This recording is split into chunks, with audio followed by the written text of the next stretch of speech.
നമ്മളിപ്പോ ഇങ്ങനെ പള്ളാത്തുരുത്തിയിലൂടെ യാത്ര തുടരുകയാണ്. നാട്ടുകാർ മുഴുവൻ നമ്മുടെ കൂടെ ചേർന്നിട്ടുണ്ട്. മേൽപ്പാടവും പള്ളാത്തുരുത്തി. പിന്നെ സാറില്ല അരുണ്, എന്ത് സാറ് ഞാൻ നിങ്ങളെ പഠിപ്പിച്ചിട്ടപ്പാ. അപ്പൊ ആണ് ചേട്ടാ, ഇതിന് പറയുന്ന പേരെന്താണ്? അത് പറഞ്ഞാലും കുഴപ്പമാ. അല്ല, അത് പറഞ്ഞാലും ഇപ്പൊ പ്രശ്നമാവും. ഇതിനെന്താ പറയുന്നത്? വള്ളം കളിക്കുള്ള ഊത്താണ്.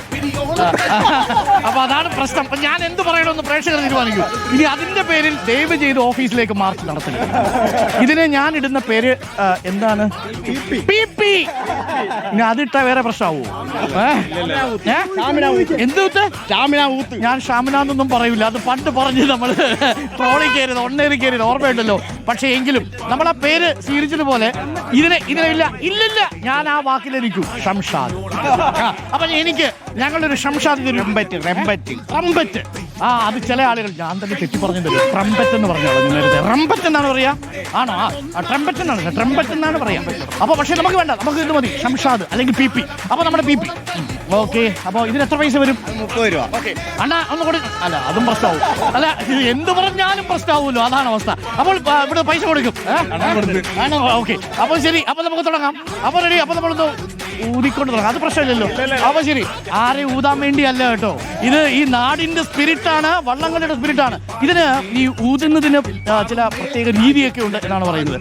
അതായത് ആദ്യ തുഴ എറിയുന്ന സമയത്ത് ഒരു സൂചന കൊടുക്കുന്നത്. ഉദാഹരണം,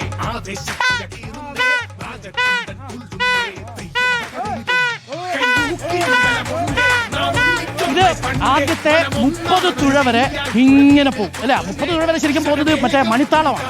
മണിത്താളം കഴിഞ്ഞിട്ട് ഒരു 200 മീറ്ററൊക്കെ മുമ്പിൽ എത്തുമ്പോൾ, ഫിനിഷിംഗ് പോയിന്റിന് 200 മീറ്റർ മുമ്പിൽ വെച്ച് ഒരു സൈറൻ കൊടുക്കും.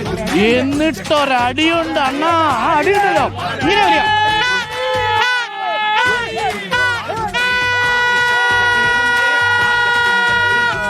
ലോകത്തുള്ള മുഴുവൻ മനുഷ്യരുടെ ഊർജ്ജവും നമ്മുടെ സിരകളിലൂടെ ഒഴുകുന്നത് ഇരട്ടിയായിട്ട് അങ്ങോട്ട് പ്രവഹിക്കുന്ന ഒരു കാഴ്ചയുണ്ടാവും.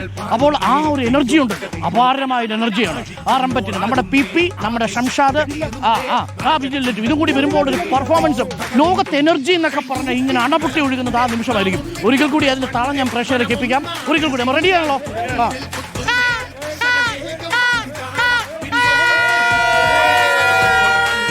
ഇത് കേട്ടാൽ ചില തുഴച്ചിലുകാർ ഇപ്പൊ തന്നെ വള്ളത്തിൽ ചാടി കയറും. കാരണം ഈ ഒരു പ്രത്യേകത ഉണ്ട്. ഈ ശബ്ദം കേട്ട് കഴിഞ്ഞാൽ ഈ കുട്ടനാട്ടുകാർക്ക് വള്ളം തുഴയാനുള്ള ഒരു ആവേശം ഉണ്ടാവും. താളത്തിന്റെ കാര്യം പറഞ്ഞപ്പോഴാണ് നമുക്ക് ഇന്നത്തെ ദിവസം ഒരു പ്രത്യേക അതിഥി കൂടിയുണ്ട്. ഈ വള്ളംകളി മത്സരത്തിൽ നമ്മുടെ തുടക്കത്തിൽ നമുക്കൊപ്പം ഉണ്ടാവുന്ന നമ്മുടെ പ്രിയപ്പെട്ട Amrita. Very good morning. Good morning. ഗൗതമാണ് മ്യൂസിക് ഡയറക്ടർ. ഗൗതം, ഉഷാറല്ലേ? അമൃത, ഇതുവരെ വള്ളംകളി നേരിട്ട് കണ്ടിട്ടുണ്ടോ? ഇല്ല ചേട്ടാ, ആദ്യത്തെയാണ്. ആദ്യമായിട്ട് ഈ വള്ളംകളി കാണാൻ വരുന്നതിന് ഒരു ചിട്ടയൊക്കെ ഉണ്ട് കേട്ടോ. വള്ളംകളി കാണാൻ ചിട്ടെന്ന് പറഞ്ഞു കഴിഞ്ഞാൽ ഈ മത്സരത്തിന്റെ ഒരു ആവേശം എന്ന് പറഞ്ഞാൽ ഇത് നാടിന്റെ മത്സരമാണ്. ഇതിപ്പോ നമ്മൾ നിൽക്കുന്ന സ്ഥലത്തിന്റെ പേര് പള്ളാത്തുരുത്തി എന്നാണ്. ഈ പള്ളാത്തുരുത്തിയിലുള്ള ബോട്ട് ക്ലബ്ബാണ് 5 വർഷമായിട്ട് ചാമ്പ്യന്മാര്. ഇന്ന് ഈ ചാമ്പ്യന്മാർ തുഴയാൻ പോകുന്നത് മേൽപ്പാടം ചുണ്ടന. അത് ഈ നാട്ടിലുള്ളതല്ല, അത് വേറെ നാടാ. അപ്പൊ മേൽപ്പാടത്തുകാർ ഇവിടെയുണ്ട്. അവരെ ജയിപ്പിക്കാൻ വേണ്ടി പള്ളാത്തുരുത്തിക്കാർ തുഴയുന്നു. ഭയങ്കര സംഭവമാണല്ലോ കഥ. മേൽപ്പാടത്തുകാർ ഇന്നേ അവരെ ജയിച്ചിട്ടില്ല. മേൽപ്പാടത്തുകാരെ ആൾക്കാർ കളിയാക്കി. ആഞ്ഞിരക്കുരു ഇട്ടോ, നിങ്ങൾ ഈ തടി കിളുത്തോ എന്നൊക്കെ ചോദിച്ച് കളിയാക്കുമായിരുന്നു. അപ്പൊ മേൽപ്പാടത്തുകാർക്ക് കണക്ക് തീർക്കാനായിട്ട് പള്ളാത്തുരുത്തിക്കാർ ഇന്ന് തുഴയാൻ പോവാ.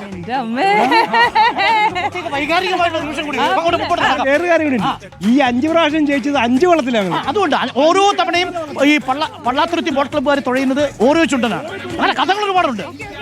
മാത്രമല്ല പലതരം വള്ളങ്ങളുണ്ട്. ചുണ്ടൻ വള്ളമുണ്ട്, അതേപോലെ ഇരുട്ടുകുത്തി എന്ന് പറയുന്നൊരു വള്ളമുണ്ട്, ഓടി വള്ളമുണ്ട്, പിന്നെ നമ്മുടെ വെപ്പ് വള്ളമുണ്ട്. വെപ്പ് വള്ളം എന്ന് പറഞ്ഞു കഴിഞ്ഞാൽ ഈ രാജാവിനും ഈ യുദ്ധം ചെയ്യാൻ പോകുന്നവർക്ക് വേണ്ടിയിട്ട് ഭക്ഷണം പാചകം ചെയ്യുന്ന അന്ന് ഹൗസ് ബോട്ടൊന്നും ഇല്ലല്ലോ, അതുപോലെയുള്ള വള്ളങ്ങളാണ് വെപ്പ് വള്ളങ്ങൾ. ഇപ്പൊ കുട്ടനാട്ടിൽ കൂടുതലുള്ളത് നമ്മൾ കാണുന്ന സാധാരണ വള്ളം വെപ്പ് വള്ളമാണ്.